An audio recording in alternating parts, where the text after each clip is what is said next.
Colossians chapter 3, verses 1 and 2. If then you have been raised with Christ, seek the things that are above, where Christ is, seated at the right hand of God. Set your minds on things that are above, not on things that are on earth. You ever look through a telescope? Telescope is an instrument that creates an optical illusion, right? A sense that whatever is being viewed is either larger or closer than what it appears with the naked eye. That's what the optical illusion is. And as useful as a telescope is, it can create some problems.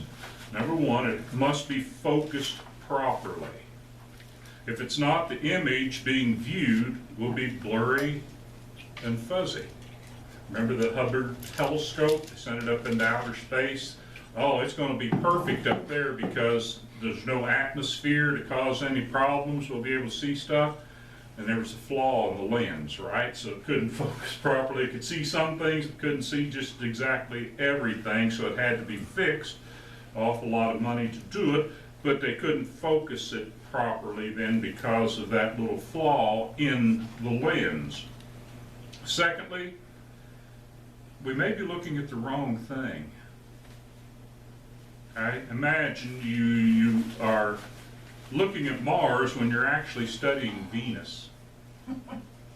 Okay? That's not good. That's going to cause some problems, right? Third, viewing something that can be plainly seen and studied with the naked eye. Now, understand there are some things that you'd want a microscope to look at, but you want to go below what can be seen with the naked eye. You use a microscope for that, but some things you don't need a telescope for. It's right there in plain sight, and you can look at it. So in Colossians 3, 1 and 2, Paul is encouraging us to look beyond this earthly reality, not with our physical eyes, but rather with spiritual eyes. We're to focus our hearts and our minds on heaven and the desire that someday we will rest on the eternal shore. So this kind of picks up where we left off this morning, right? The thought of eternity and the hope of eternity. We want to look there and keep our hearts, our minds focused on that hope. So, get a slide popped up there. Think about Abraham. Abraham is an example of a man who focused his life on heavenly things. Doesn't mean he was perfect. He was a flawed man, just like each and every one of us. Flawed person, all right? But Hebrews 11:10 says he was looking forward to the city that has foundations, whose designer and builder is God. Now we know that every city here has foundations, every building here has foundations, but the foundations here of anything really crumble. It's only spiritual things built by God, that the foundations last forever. So you want to look for a city that has that type of foundation, whose designer and builder is God, and that's the heavenly foundations. The good spiritual foundations and buildings. So a foundation based upon God, a building built by God. And you think about the church being founded on the foundation of Jesus Christ and the apostles, Jesus Christ being the chief cornerstone. But that is representative of heaven. The church is representative of heaven. We are to be a picture of what heaven is to be. Even as flawed as we might be at times, we're representative of that. And again, we talked about fellowship the last couple of weeks and how that is such an amazing thing and a quality that makes the church, makes Christianity a good deal. Something that ought to draw people in to the church. So the promises God made to Abraham didn't give Abraham much to go on physically, did it? Now, there was the land of Canaan, and he could see that, but yet, he wasn't going to get any of it. It was going to be for his descendants 400 years later. The only property that he could call his own in that whole area, and understand, I say the whole area, you realize you could take that whole promised land, pick it up and stick it in the Texas Panhandle and have some room left over? It's not very big, but it was big for them. It was a huge place, and it was a very beautiful, very vibrant, productive place. But the only place he could call his own was a little piece of property that he purchased for a cemetery to bury his wife and to bury some close relatives. Some of his relatives were buried there. That's it. The only place that he could really say was his own. It was reserved for his children, his descendants, later on. So there he is. He's the father of a great nation, right? God promises him, father of a great nation. He's already well past child, I'll say bearing age, but child generating age. But yet, not only does he have one child, the second child, Isaac, child of promise, but he has several more later on. God truly does bless him. So he has to keep focused on these things that God is talking about. But his main focus is on that city without foundations. Faith. Faith. And this is something that I've been looking at and thinking about. We get into bad situations, don't we? Sometimes. Oh, God, save me from this bad situation. Deliver me from this bad situation. And God doesn't have to deliver us from a bad situation. What God has to do is deliver our faith. Help us recover our faith. That's it. Because if we die in that bad situation with a good faith, we're better off. We're better off. So it's about faith. Faith, that faith being the victory. Well, look at Galatians chapter 3 and verse 6.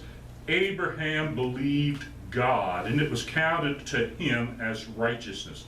What is that? Abraham had faith, right? Faith. He's called the father of the faithful. None of these promises, the promises were given to him, but they were going to be fulfilled for hundreds of years later. But he believed God. He trusted God. And he lived his life as if he did trust God. Doesn't mean he was perfect. Again, he was a flawed character, but he did trust in God. Now, Abraham had to live daily in a land that was full of idolatry and wickedness. Notice what God did not tell him to do. God didn't tell him to drive out the Canaanites, did he? Told him to dwell among them, and everywhere he went, he built altars to worship God, to make sacrifices to God. Live faithfully among them. That's all God asked him to do. That's what God asks us to do, isn't it? Live faithfully among these heathen people. Maybe, just maybe, we'll convert some, like Abraham did. Now, I don't know how many Abraham converted, but there were a few. Think of all the, Abraham had at least 400 men who followed him, would follow him into battle. They must have seen something special in Abraham. Abraham served and worshiped the one true God in spite of the people around him. And sometimes they didn't like him. Sometimes they would go to war with him. He would dig a well and they say, hey, that's our well now. We're taking it. Ooh, how'd you like to do that? Do all the labor and somebody take the fruit of your labor. It happened to him because he didn't belong there. According to them. According to God, he did. But God made it turn out all right in the end. So many of his descendants were not, listen, many of his descendants were not as focused as he was. And you know what happened when they came to the promised land? They turned to idolatry, didn't they? And we've studied that a lot. We've studied how the northern kingdom of Israel fell because of idolatry. How the southern kingdom fell because of idolatry. Now, after they came back, no problem with idolatry, right? But their hearts were still hardened toward God. Well, God, you're just not doing it for us. Well, you're not helping yourselves. That's what God's telling them, and that's what the book of Malachi is about. Isaiah chapter 31, verse 1. Woe to those who go down to Egypt for help and rely on horses, who trust in chariots because they are many, and in horsemen because they are very strong, but do not look to the Holy One of Israel or consult the Lord. This is in the time of the destruction of the northern kingdom. What? They didn't trust in God. Like Abraham trusted in God, Egypt will help us. Yeah. And later on, about 100 years later, yeah, Judah goes to war against Egypt. Battle of Megiddo. What happens to good King Josiah? He's destroyed. He's killed. So they didn't learn. They just didn't learn to trust God. Romans chapter 1, verse 32. Though they know God's righteous decree that those who practice such things deserve to die, they not only do them, but they give approval to those who practice them. That was the Gentile world. But when we look at the history of Israel, how many of them lost focus? How many of them turned to the wrong way also, and did not follow the good example of their father, Abraham? Second point, we need to always focus our lives on Jesus Christ. And that's what Paul's telling us. Seek the things that are above, where Christ is seated at the right hand of God. Christ is there. He's seated at the right hand of God. He is our King. Now, to sit at the right hand, that's like second in the kingdom, okay? But he's the king over all things on the earth, because God has given it over to him. So we're to keep our minds focused up there. I don't know why so many religions want to put stock in earthly representatives. Whether it be one person, whether it be a board of people, whether it be certain ones that they would call prophets or whatever you would call them. Focus on Christ. Not on men, not on things of this world, on that which is above, the important thing, or the most important thing. Well, that's what we're told in Hebrews chapter 12, verses 1 and 2. Therefore, and remember where the Hebrew writer is coming from when he's writing chapter 12, all right? There are a lot of Christians who are thinking about going back to Judaism. Why would they want to do that? Because Judaism was a legal religion in the Roman Empire, and Christianity wasn't. So Christianity was being persecuted. Christians were being persecuted very heavily. Hey, let's go back. You know, we worship the same God. Well, no, not really, because they had left the true God and they had taken up with another God. They had become, and Jesus made the charge, you are the children of your father, the devil. So, no, God didn't recognize them as his children anymore. So here are Christians who had left that, and they're wanting to go back. And listen, what the Hebrew writer, how he encourages them. Therefore, since we are surrounded by so great a cloud of witnesses, or who are those witnesses? All those people from the Old Testament in chapter 11. Abraham being included, right? And being one of the first ones to be talked about and spoken about so vividly. Look at his faith. You're surrounded by that cloud of witnesses. Let us lay aside every weight and the sin which clings so closely, and let us run with endurance the race that is set before us, looking to Jesus, the founder and perfecter of our faith. The founder, the one who laid the foundation, the one who is the foundation, right? And perfecter or finisher of our faith, who for the joy that was set before him endured the cross, despising the shame, and is seated at the right hand of the throne of God. If we don't focus on Jesus, on what he has done and what he has promised to do, we might get caught up in the earthly things. We might focus on the wrong things, and our faith then fail us. Well, why should we focus here? Well, John 14:6, Jesus said to, I believe it was Philip, I'm the way, the truth, and the life. No one comes to the Father except through me. Okay, if no one comes to the Father except through him, what other way is there to get to the Father? No other way. There's no other way. Better focus on him. Better focus on Jesus, because that's the way to the Father. In Matthew chapter 17, verses 1 through 8, you have the account of the transfiguration. And there, Jesus is transfigured. Okay? Moses and Elijah appear with Jesus. I don't think they're transfigured. You understand what I'm saying? But they appear with Jesus, who has been transfigured. He's been changed. Peter, John, and James are there, and they witness this. And Peter is seeing this. They're talking, Moses and Elijah. Peter, John, and James hear all this, and after the discussion is over, and Moses and Elijah go back to the cloud, and the cloud takes them back to wherever they came from.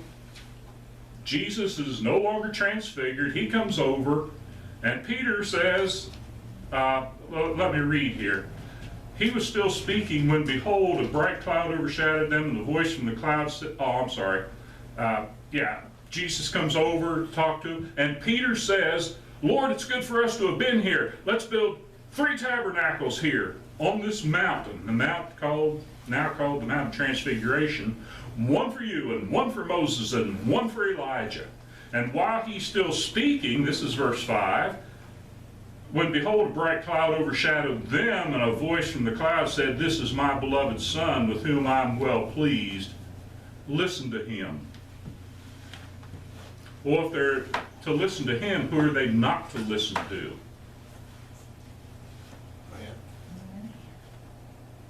Name me 2 people. Moses and Elijah. Okay? The lawgiver and the chief of the prophets. I'm not going to listen to the Old Testament anymore. Oh, it's there for our learning. We need to know it. We need to learn what was going on. But it's not an authority anymore. Jesus is the authority. And we need to focus on him. This is my beloved Son, with whom I am well pleased. Listen to him. He has the words of life. Imagine being at the Grand Canyon. And as you approach the rim, you notice a man. He's got a pair of binoculars.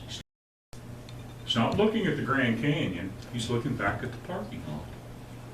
And you think it's kind of strange, and you're about ready to leave, and you see he's still standing there. He's looking back at the parking lot. So you're curious, and you ask him, how are you enjoying your view of the canyon? He replies, I've been here for a couple hours. I haven't looked at the canyon yet. I'm afraid someone will sneak up behind me, push me over the edge. I'm just being careful. Now, what would you think about a person like that? Say, that's kind of foolish. He's missing the grandeur of the canyon because he's afraid of something that might be behind him. Well, he's not looking the right way, is he? He's not got the beautiful thing in focus. Now, many times we get caught up looking at what's behind us and we forget about the beauty that lies ahead of us. I taught somewhat about this before, right? So this is just a little addition to that. Don't get we can't live our yesterdays today. We got to let go of them, right? And that's what this guy, see, in this story is doing. He's caught up with what's behind him, so caught up with it that he fails to live in the present. If we fail to plan for eternity, what's going to happen? We're going to fail to enjoy it. So we got to plan for it. Well, when are we going to plan for it? Well, we've got to do it every day, don't we? On a day-to-day basis. Hebrews chapter 3, verses 12 through 14.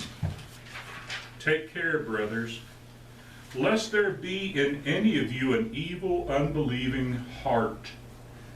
That's a heart that isn't based upon faith, right? Or where faith is beginning to wane, to go away, leading you to fall away from the living God.